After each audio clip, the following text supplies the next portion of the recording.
Hi guys, இன்றைக்கி என்னோடய baby product பார்த்தலாம். என்னோடய பேபிக்கு நான் டயாபர் ஹக்கீஸ் தான் யூஸ் பண்ணுறேன். நல்லாவே ஸ்கின்னுக்கு செட் ஆகிடுச்சு, எந்த ரேஷஸுமே கிடையாது. பப்ஸ் பார்த்தீங்கன்னா மதர் ஸ்ப்ளாஷ் தான் யூஸ் பண்ணிகிட்ருக்கேன். அது 19% வாட்டர் அப்படின்றதுனால அதுவே என் பேபிக்கு நல்லா செட் ஆகிடுச்சு. எந்த வித ரேஷஸும் கொடுக்கல. இது வரைக்கும் நான் தான் யூஸ் பண்ணிகிட்ருக்கேன் 3 மந்த்தாக. நெக்ஸ்ட்டு பார்த்தீங்கன்னா எனக்கு செக்கு எண்ணெய் கிடைக்கல, அதனால் நான் பேராஷூட் தான் யூஸ் பண்ணிகிட்ருக்கேன். இதுவே நான் மாற்றணும், சீக்கிரம் நான் மாற்றிடுவேன். நெக்ஸ்ட்டு பார்த்தீங்க அப்படின்னா சபாமெண்ட் லோஷனு.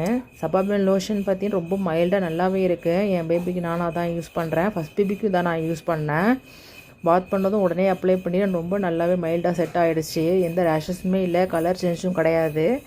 அப்புறம் பார்த்தீங்கன்னா பாடி வாஷும் சபாமெண்ட் தான் நான் யூஸ் பண்ணிகிட்ருக்கேன். அதுவும் நல்லாவே இருக்குது, ரொம்ப மைல்டாக இருக்குது. பிஹெச் லெவல் 5.5 இருக்கனால நம்ம பயப்படாமல் யூஸ் பண்ணலாம். இது எந்தவித ப்ரொமோஷன் வீடியோவும் கிடையாது ஃப்ரெண்ட்ஸ்.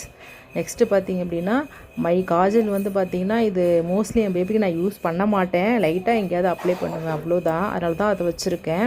அடுத்து பவுடரும் பார்த்திங்கன்னா நான் ஹிமாலயா மற்ற ப்ராடக்ட் எதுவுமே அவ்வளோவா யூஸ் பண்ண மாட்டேன். இது ஜஸ்ட்டு பேபிக்கு ஏதாவது சின்ன ரேஷஸ் மாதிரி இருந்துச்சு அப்படின்னா அதை லைட்டாக அப்ளை பண்ணிப்பேன். மோஸ்ட்லி யூஸ் பண்ண மாட்டேன் 19%.